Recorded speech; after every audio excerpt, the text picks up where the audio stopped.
Thank you for joining us today. I'd like to introduce James Beni Wilson. So James currently works as the Learning Assistant Coordinator for the MICPA, or the Michigan Association of Certified Public Accountants. He's also an indie documentary filmmaker, and he and I have been working informally, if you will, for about a year now. But I did have a chance to get to know him better recently when I was in Michigan for a conference. And when I was there, we had a dinner, and I learned that, in all seriousness here, we might actually be cousins. We share a common ancestry, although our racial identities are very different. So over the course of that night, I got an entirely new perspective on racial identity because of his experience as a transracial adoptee. And I thought he'd be a wonderful guest on this series to share his experiences, his background, his takeaways from his journey to learn more about his own ambiguous racial identity. So James, thank you so much for being here. Thank you so much, Jina, for having me on here. It's a huge pleasure, and I'm very humbled to also be on here as well. So let's start by telling us a little bit more about racial ambiguity. When you talk about it, you were the one who actually used the term at dinner. Can you tell us what this word or these terms mean to you? Okay, so it's two different words. We have race and then ambiguity. So race, it's going to be my own phenotype. It can be how I identify myself, self-reported, or it can be in for ambiguity. It's this uncertainty that some people have about something. If for those who are tax accountants and you're going through an audit and the numbers don't match, that can be ambiguous. But for race, when something doesn't match what they observe or see on someone, that can be ambiguous when someone sees you. So for me, I'm Filipino. I'm classified as Asian. Some people would say or argue Pacific Islander, but depending on how people perceive me, some people think I'm Hispanic.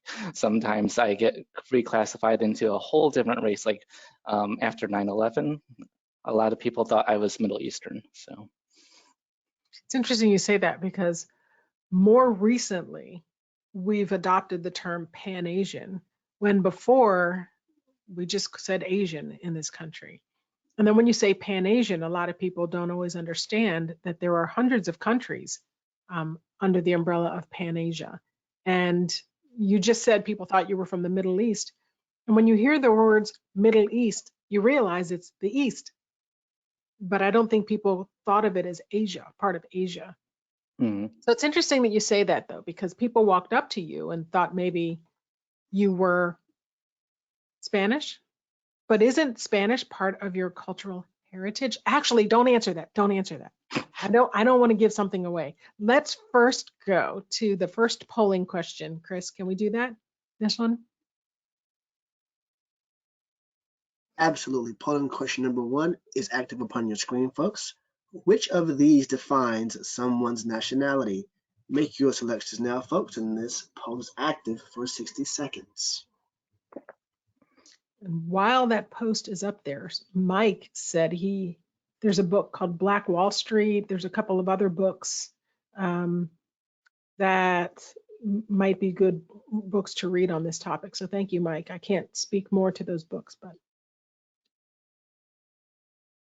And somebody else said, you look Asian to him, James, and that Asia is any country Asian is part of any country. Can't read. Asian is, to me, is any country part of Asia. And so I'm sorry, I have no words today. And we'll close this poll down in 3, 2, and 1. Closing out your poll here and sharing quickly here with your results. The largest number of the attendees at 45% are saying citizenship defines someone's nationality. So what say you, Jina? Well, I don't know. What say you, James? Citizenship. When we talk about nationality, I think this comes up, the idea of identity, that it starts with your nationality. So what does it mean to you? For me, my nationality, and it may say citizenship, but it's also someone's lived experience as well. So I'll be honest, I'm actually a dual citizen now. Took me a long time to get my dual citizenship or acquisition of Philippine citizenship. I didn't become an American citizen until 2008 because there's a lot of loopholes within the adoption process. And so it was the Adoptee Citizenship Act of 2000 where many people were supposed to, who are transracial or just international adoptees who were adopted into America. And they don't have citizenship, but America is still their home. So I would say the place where they feel most home or has spent most of their time. So can we go back a little bit and share with everyone, I know your story, but can you share with everyone a little bit more about your adoption and your background so the rest of the context here Of course. makes a little more sense? So I was born in the Philippines back in 1990. There was a speculation that I was found in a plastic bag hanging on a banana tree. And a lady named Elizabeth Ochia had claimed to have found me in this plastic bag. She kept me for 3 days and then notified people that, like the Department of Social Welfare and Development, that she found this baby. And then they told her that she has to surrender me to the Philippine government because, number one, she only found me. Number two, she doesn't have the finances to take care of a child. And then number three, she's unmarried. And so I guess there is a type of bias for those who want to have a child or adopt this child. So you need to have two parents. And so I ended up being in an orphanage for 2 years and then transferred it into a foster home in the Philippines still, in Cebu, for 1 year. And then I was put up for international adoption and came to, or was brought to Metro Detroit, Michigan in 1993. And that's where you live today, in Michigan. Yep. So it's interesting because you said transracial adoptee, international adoptee, and my brain started thinking, well, what if I were white and I adopted an international child, but the child came from, say, Eastern Europe? Does that mean if they're white, say German, and they come here, it's not transracial, but it's international? How do you define? Again, I'm starting to give things away. So let me go to this slide here where you found this really interesting resource about race and ethnicity, because race in our country, and race by the definition, I actually looked up the definition, and it's how we group people based on physical traits that are common across a shared ancestry. So that's race versus ethnicity, which according to the dictionary is people classed according to common characteristics or like tribal, religious, linguistic, or cultural background, including nationality. So you have here that there's a little bit more fluidity to it. Can you explain what that means? Okay, so like the fluidity, it depends on how someone defines themselves. So for like race, I think for me, if I'm in the workplace, yes, I'm Filipino, but when I'm around, it's almost like code switching in a way. And we're gonna get to that later, but when I'm with my adoptive relatives, I don't want to say that they don't see race, but they acknowledge that I am a different race, but they treat me as if I'm one of their own kin. So that's kind of the fluidity of, even though I am not part of their lineage, it's kind of like I'm brought into as part of their lineage. For so can I show yeah. your family picture? Oh yeah, sure. Put that up because I think visually that might help. And what you said is really interesting to me. Let me find it. Here it is. So you're saying when you're with your family, they can see that you're different, but they ignore it, and not in the way that is dismissive. sidebar, or was it? So not in the way that it's dismissive so much as it doesn't really mean anything. You're part of us. Is that what you meant by that? Or dismissive as in we ignore the fact that you're Filipino and project onto you that you are essentially white. You're being raised as white. I think yes. It's yes and yes for both of those, because for me, I would consider it a forced acculturation. I didn't really have a choice on my own upbringing. However, I do know that my parents did search for ways to get me to learn more about my own Filipino heritage and culture. But then in this one conversation that my adoptive mother had with me, and by the way, in this photo, my adoptive mom is the one wearing the white and beige and black with the pearl earrings, and then my adoptive dad White is and beige and black with pearl. yeah, you're right there. Oh, right there? Yeah. And then my adoptive dad is right behind her with the glasses. So Right. those are my adoptive parents. I didn't really have any choice of how I was growing up, but I wouldn't say I really acknowledged the stark contrast of like my own ethnic identity until maybe when I was getting closer to pre-adolescence, when the whole ethnic identity starts forming. Back in school, kids would always say, why are you running to this white lady? And then I'd have to basically come out of the closet in my own way by saying, well, I was adopted. And then all the questions start coming out. It's like the whole, what are you? And no, where are you really from? Yeah. So there was a very famous incident recently that happened in England on the where are you from?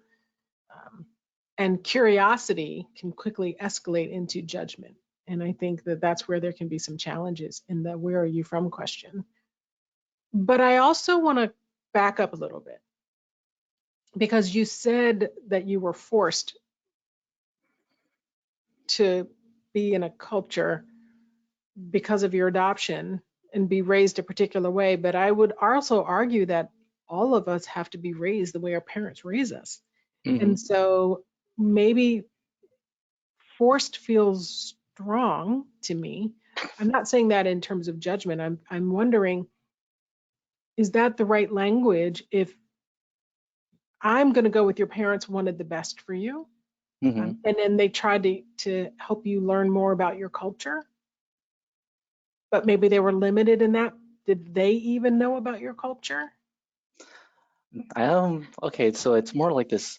It reminds me of this one book called Orientalism by Edward Said. So they bought all these books about let's travel to the Philippines, and it's from the 1960s and 1970s. It's a little bit outdated, but that was the only thing that I had as a resource when I was growing up.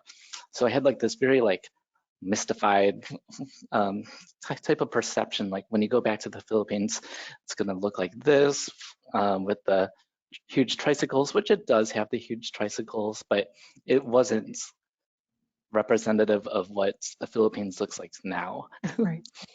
But they did have this one newspaper clipping when I was in the process of making my film documentary. And the Filipino community's been in Michigan for quite a long time. About the earliest documented Filipinos were these three men who were pensionados, Filipinos who attended University of Michigan. One of them became a lawyer. I can't remember what the other two became. And then it was Detroit News with the Filipino American community of Michigan is raising money to create this Filipino American Community Center, because before they had a community center or a nonprofit organization, which I'm actually a part of now. And they had this Filipino school known as Paralang Filipino, which translates directly into Filipino school. But they were all located at a certain church, depending on who was in charge of the board or board of directors at the time. And then I was upset, but I was just like, yeah, I found it, and it was this newspaper clipping that my parents had in their end table. And I was like, oh, why didn't you guys bring me here before? But they haven't reinvestigated into it, which was unfortunate. And we just never looked into it until I was 17 years old. So this falls into my brain. So for those who are new to the series, by the way, this is really just intended to be a conversation where we can learn a little bit more about some of the nuances and the different areas that influence and impact and are related to diversity and inclusion. And so today it's really exploring race a little more deeply. I'm just going to put a couple of slides up here that people can look at while we're talking. One of the things that I thought about when you were talking just now is, when you know better, you do better, right? So as you started to learn more about your identity, and maybe your parents thought they were doing the right thing, but as everybody got to learn more, awareness can change. And underneath that, maybe underlying intention changes a little bit. The other thing I'm thinking about, and I don't know how you want to address this, I'll take a stab at it and then ask you to give your own 47 cents, just 3 cents. So the question that came in is more of a statement. As a CPA, I am blind as to race or ethnic background. I only see a potential client to help. This area I see as very complex and made to be. Now, I understood everything until the last part when it was as made to be. And the way I was thinking about that is for those who have a background, a lineage, a culture, and a race that are all aligned. And when you look back in your family tree, you see yourself generation after generation after generation. I can see how this might feel like we're making more of this than there is. But I also think that what we're asking is for people to see to have that background, to see that some of us don't have that. Some of us can't even look into our immediate family and see people that look like us. I mean, we were just looking at your family picture, James. When you looked at your family members, there was nobody that looked like you. And as a child, you don't walk around looking in the mirror, so you're not even aware necessarily how different you are. And then as you grow up different, you end up, it's almost like you become conspicuously aware of how different you are. And it creates this confusion until you start to come into your own understanding your racial identity, which is, I think, where the ambiguity comes from. All right, so that was all of my thinking in response to that. What is your thinking? I feel the same thing as well, especially during the time of adolescence and then the progression to when someone goes to college or they get a job in their first job or enter the workplace. It's like people sometimes try to look for someone who represents them. For me, I used to work at Starbucks, and so back then I would see someone, and I was already involved in the Filipino community, but I already had learned how to like interact with people and ask them, like, is it comfortable to ask what is your ethnic background? And like I didn't assume. That's the biggest thing, because when you make assumptions, it opens a whole can of worms. But when you see someone that who represents you, or sometimes when they see as a client, they see something in yourself. Even at Starbucks, I had some customers who thought I was Hispanic or of Latinx or Latino, and they would just start speaking Spanish to me, and I didn't get turned off by that. But it's mostly because I kind of understood that sometimes where they were coming from? Othered. Yeah, when you feel othered. So I said there was a famous instance about this earlier, and I mentioned to you I was probably going to bring it up, and so I feel like a good time. So we know what happened in England, in Buckingham Palace. I think it was the godmother of Prince William, if I have it correct. There was an event that was held.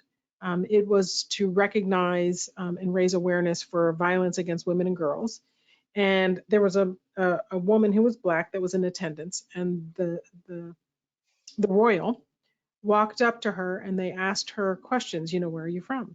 No, but where are you from? Like, what's your background? Well, where's your family from? And eventually she learned that her heritage was, I think it was from the Caribbean.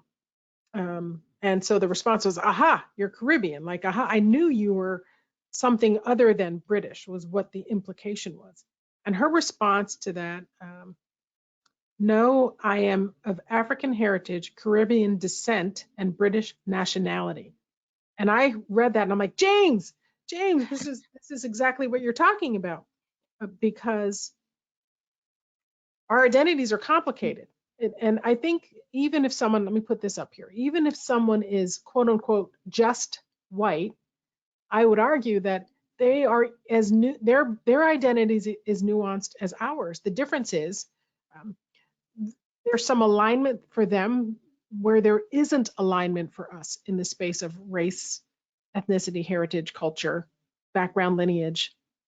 It's complicated. It's like, and maybe yours isn't as complicated. If you were born in the Philippines, raised by a Filipino family, you would have been able to do that same thing. You would have looked up in your family tree and across, and everybody would have looked like you. And there wouldn't have been the same type of ambiguity. But for you, it was not just race, but culture and nationality that sort of created this complexity, this ambiguity. Yeah, it's interesting too. Also, when I go back home to the Philippines, like funny how I call it home, but I am a dual citizen. But when I'm with my biological relatives, despite growing up in a different culture, which there is a lot of struggles, I guess. I have like language as well, cultural too, the expectations that I would behave in a certain way, because sometimes some people think that when you're born into a certain race or born into a certain ethnicity, that it's just automatic, that like it's just like you would like adobo, or you would like or you do know how to speak a certain language like Cebuano, which would have been my native tongue. I used to know some words when I was little, apparently, but that has all been forgotten, like I said, with the forced assimilation. But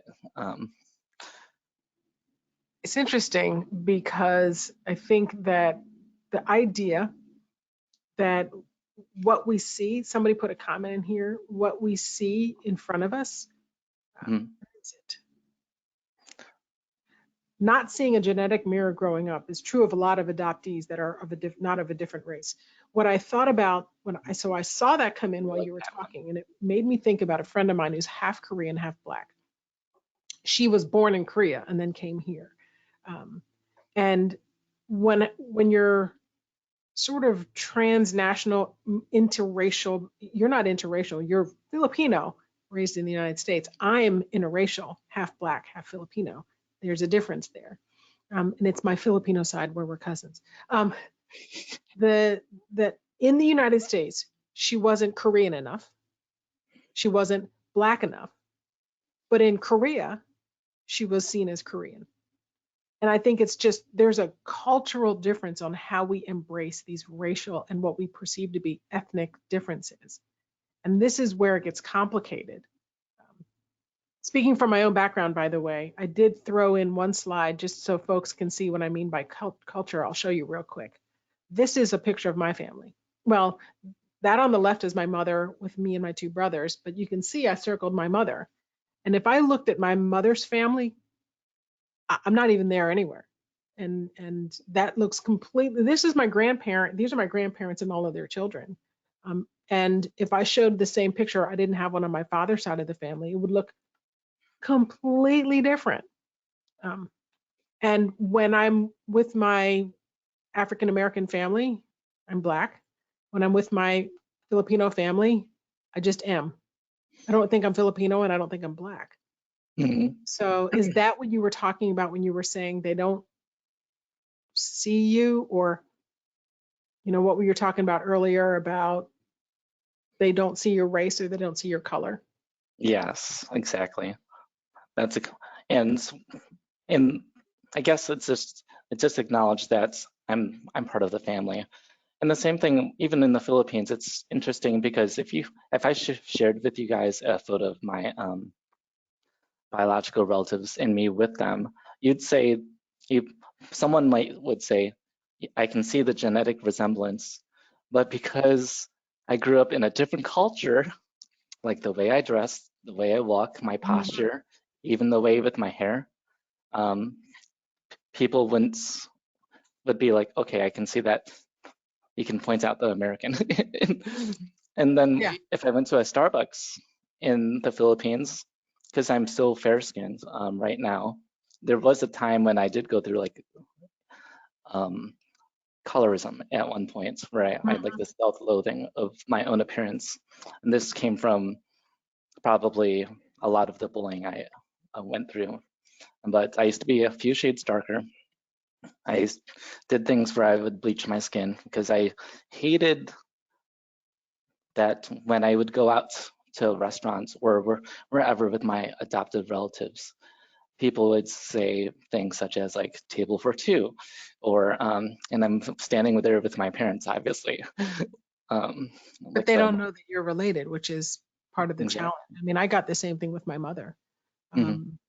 So I want to focus on this slide for a moment, because then we're going to go to a polling question. And for those who are looking for polling questions, we have 4 total. We usually focus 3 of them on our topic, which is why they seem to be a little bit delayed. But we know that we're asking them. So racial identity and fluidity. It says here 3 in 10 people have changed how they view their racial identity. So over time, their view has changed. You've just talked about yours. I know for me, when I didn't even know I was Black until I was like 12. And Black, I mean by what the label means in this country. I knew my skin color was different, but I didn't understand the cultural implications of my skin color. 21 attempted to influence how others saw their race, and many of them changed the way that they either talked or dressed or wore their hair, did other things to influence how people saw them. So the polling question that I want to ask then is the second polling question. I'm curious the response. Do you, as an attendee, know somebody who is multiracial? Poll 2 is active, folks. Indeed. Do you know someone who identifies as multiracial? Yes, no, or you're just not sure? Make your choices now. This poll is active for 60 seconds. James, while this is open, I know we have like 45, 50 seconds. Do you consider yourself multiracial, since you culturally or ethnically are Filipino, but you were born and raised by a white family in the United States? Would you call yourself multiracial? I consider myself just transracial.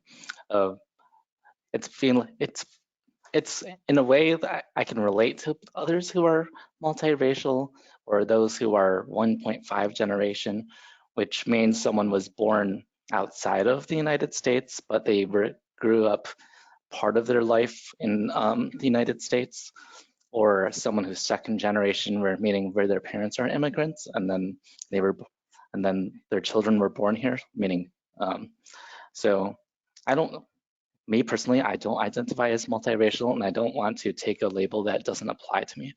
Yeah, that's fair. So I'm curious, the response is, you've closed the poll yet, or? We're closing down, folks, in 3, 2, and 1. Closing and sharing. And at the majority, you have 78% of the attendees are saying yes, indeed. They know someone that identifies as multiracial. Now, multicultural, that's something I identify with. Oh, that's fair. That's actually fair. There's a wonderful, wonderful comment in the Q&A. And it's talking about, so they're from Alaska, their nuclear family was mixed. Stepmother, they were adopted, was Native, half brother and a sister, both from Alaskan Native heritage. And they go on to describe a lot of different things, and that as an adult, they found it very rare to find that there are other white people with similar experiences, which can be part of the challenge. No, and I'm adding in here, that can be part of the challenge of understanding this. And that's often because when we haven't had an experience it's sometimes hard to relate to the other person's experience. And I think what I would share with those who might feel like they don't get it, that maybe this doesn't seem like it's a big deal, there's a concept that we've been, I hope you hear people talking about in your D&I programs at the office or anywhere. And it's called lived experience. And what that means is to acknowledge that what I'm expressing and sharing with you as my experience of being either biracial or female or Black or mother, and you're none of those things. Acknowledge that my expression is my truth, and as opposed to dismissing it or discounting it because it's not your experience.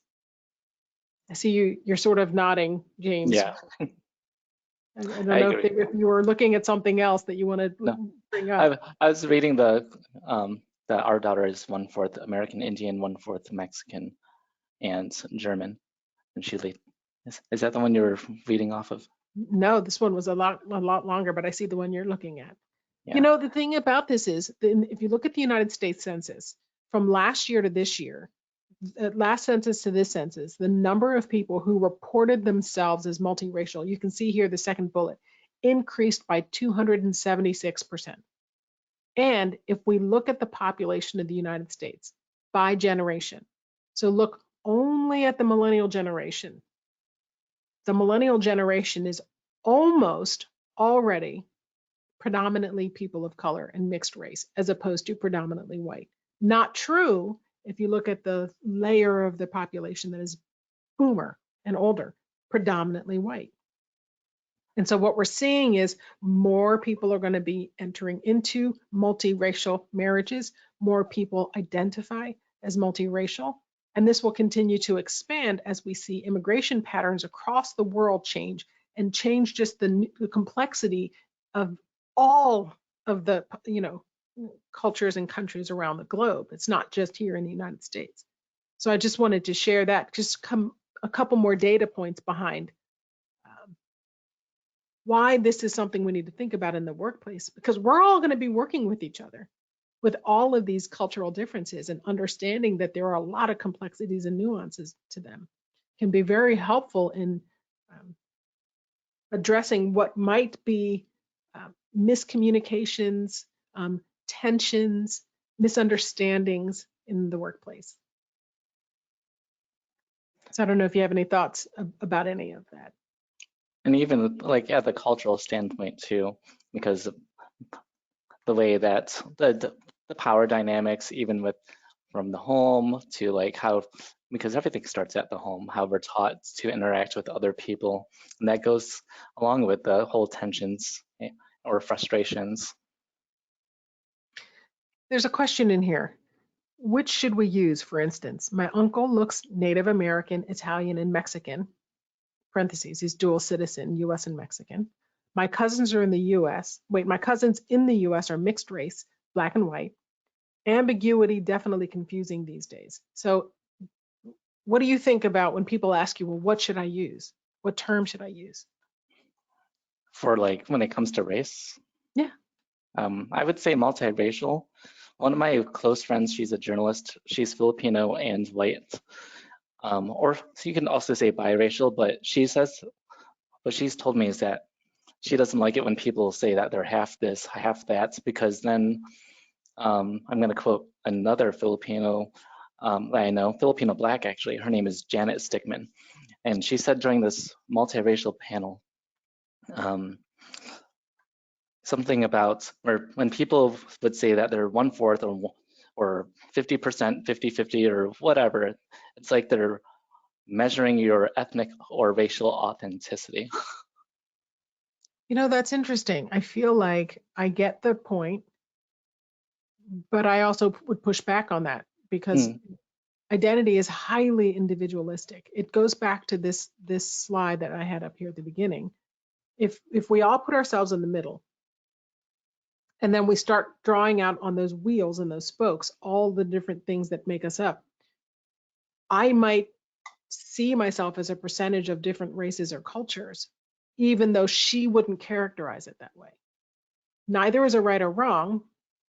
It's just a question of difference. And I think that gets to the person's question, which is right. And the answer is whatever the person you're talking to says is the right categorization. It's almost like listen to how people are referring to themselves, and that's how you refer to them. So if I identify as interracial, biracial, or multiracial, whatever that term is, that's what's the right term for me. Mm-hmm. You use some different terms here that actually the first time I've heard people using those terms to refer to themselves. I like some of these where it shows affiliation with where someone's born, but it's not just one thing. It's like a product of everything of their, like you said, the lived experiences. Yeah.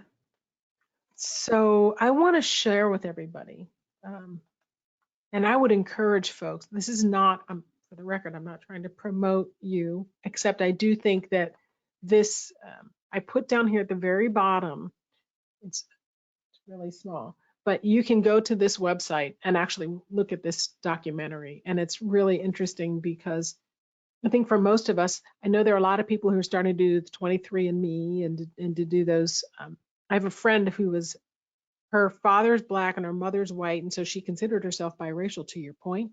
And then she did the 23andMe and was utterly surprised by her results. She was a lot more white than she thought, just because of the genetic composition of her genes, her DNA, or I was going to say genetic composition of her genes, which seems a bit redundant. But I think what it had her do was sort of step back and recognize that there's a whole lot of complexity to this. And then her brother did the DNA test, and his composition came up a little differently. Hi, puppy. It's okay.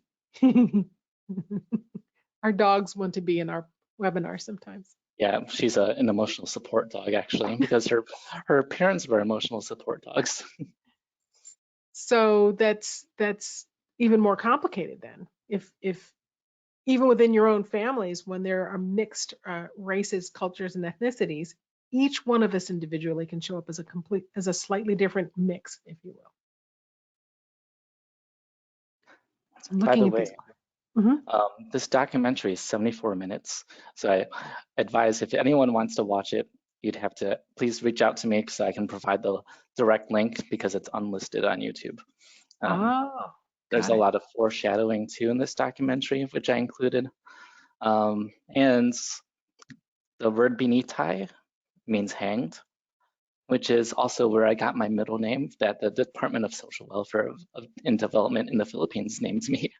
So it took the first 4 letters and they put that Beni, which reminds me, well, I don't want to make light of it, but it reminds me of The Godfather, where Vito Corleone gets his last name because as a child he comes in and he has a card and it says he's from Corleone, and they take that to be his name because that's where he's from.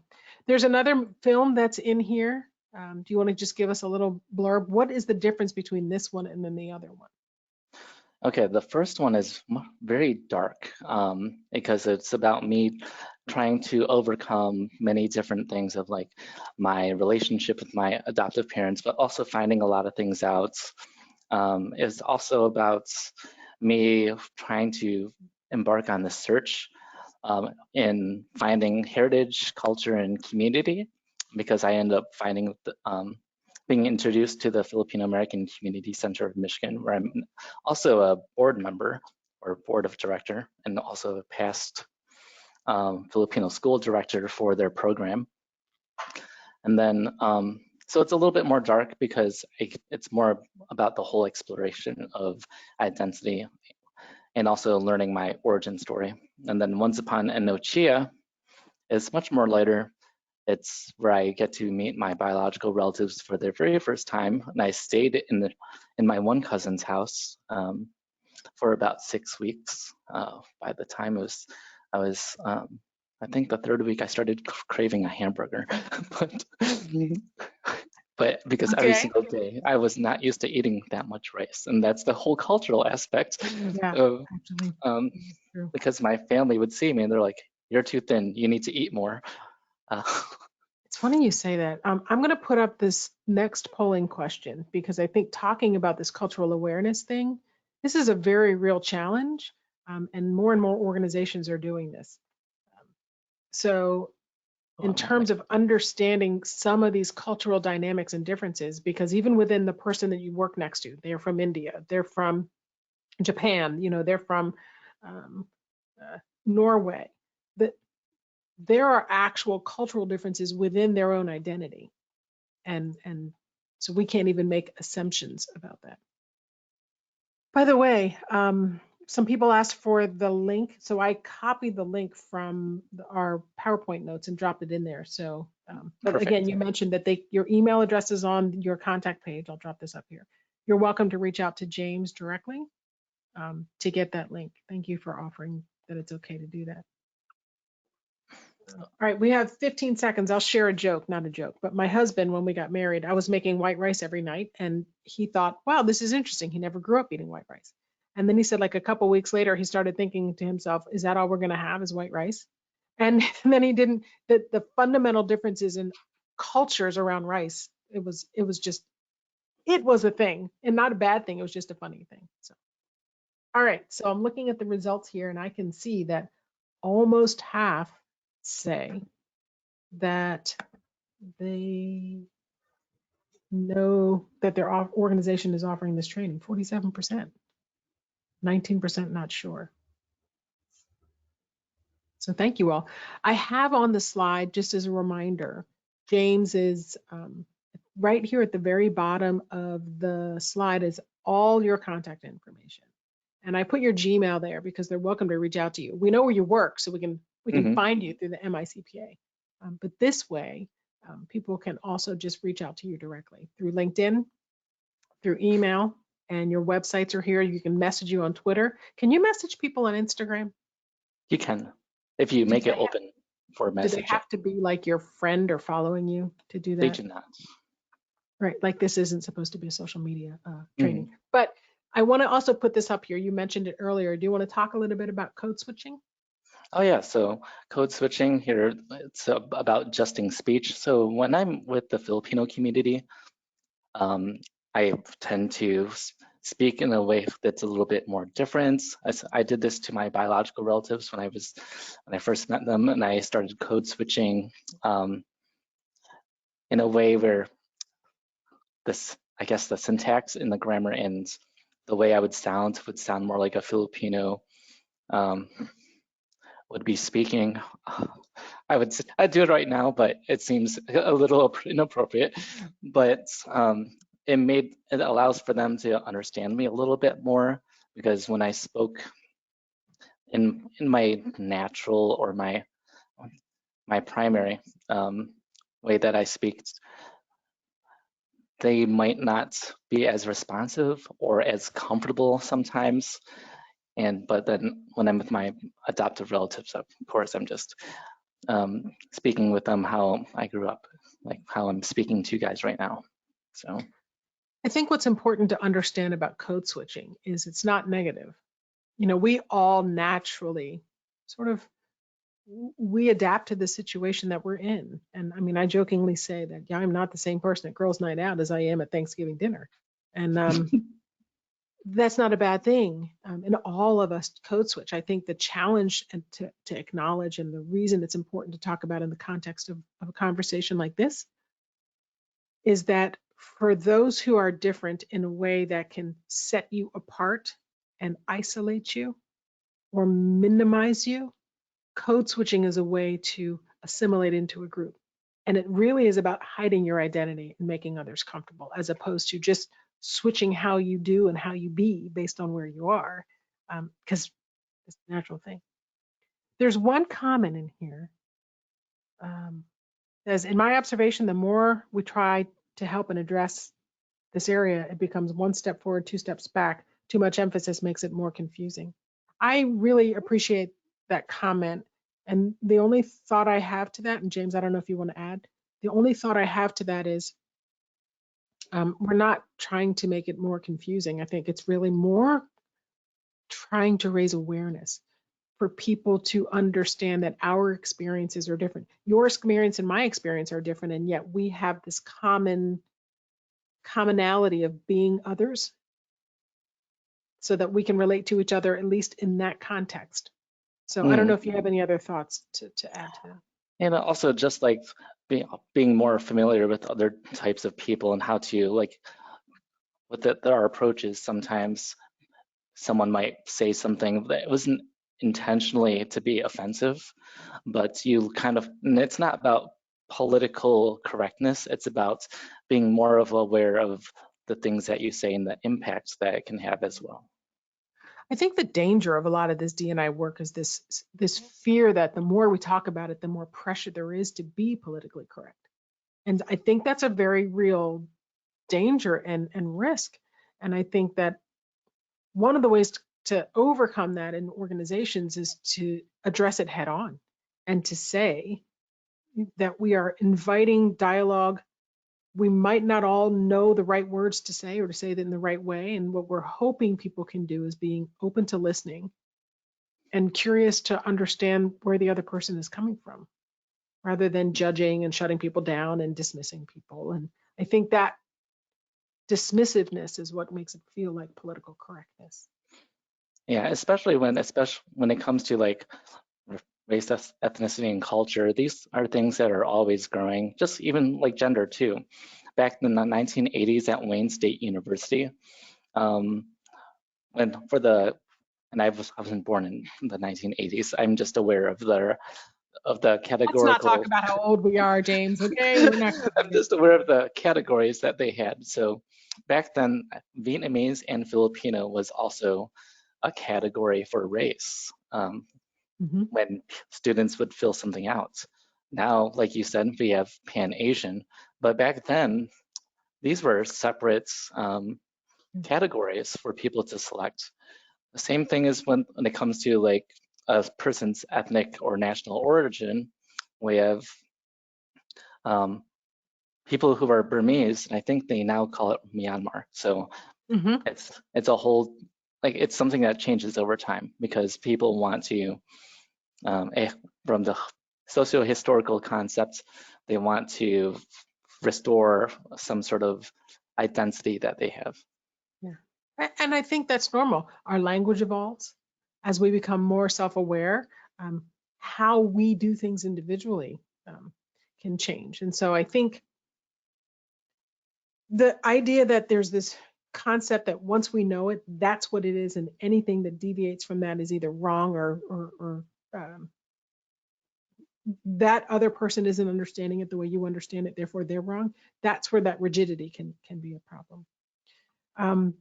There's another great point here. You all are putting in some wonderful points. I know we're not going to get to all of them, but here somebody says, awareness, yes, I agree. Acceptance is another issue, and we have to be careful of cancel culture because it's hurtful to all. I couldn't agree with you more. Thank you for sharing that. Cancel culture is dangerous because it shuts people down. It doesn't invite a conversation. And I don't know, I just think as a community, it's like bullying. I don't know how you feel about that, but I feel like it's a lot of people bullying somebody into silence. This one comment kind of makes me chuckle. Code switching, wearing a mask for all seasons. Sadly required to be a chameleon to fit in business and social. I only chuckled because when I was growing up, my adoptive dad always said that I was a chameleon because I came from one culture and I had no choice but to no matter where I went, school, I had to find a way to fit in, bullying, whatnot, all of those things. When I'm working with my clients, and people always want to know what is the definition of inclusion, because what do we need to do to be inclusive? And so many people think it's to say, I don't see color, or your gender doesn't matter, these differences aren't important to me. And my response to that is, I would want you to see my gender.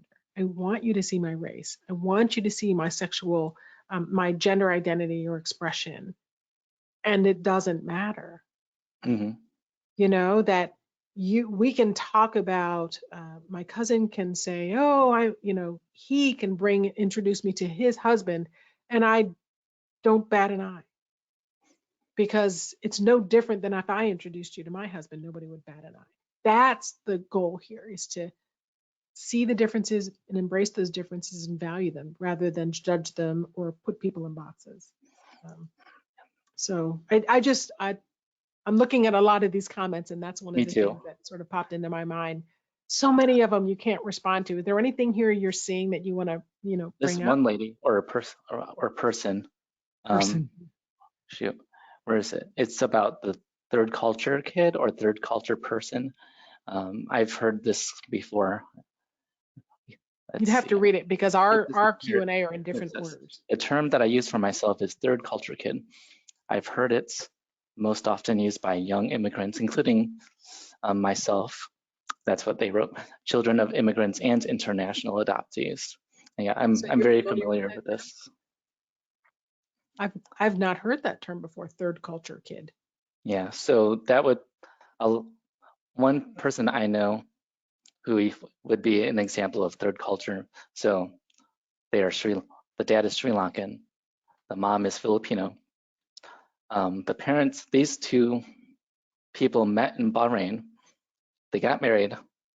They ended up moving to South Africa and they lived there a few years. Then they moved to Canada, and then they moved to the United States, and they hopped around the United States a while as well.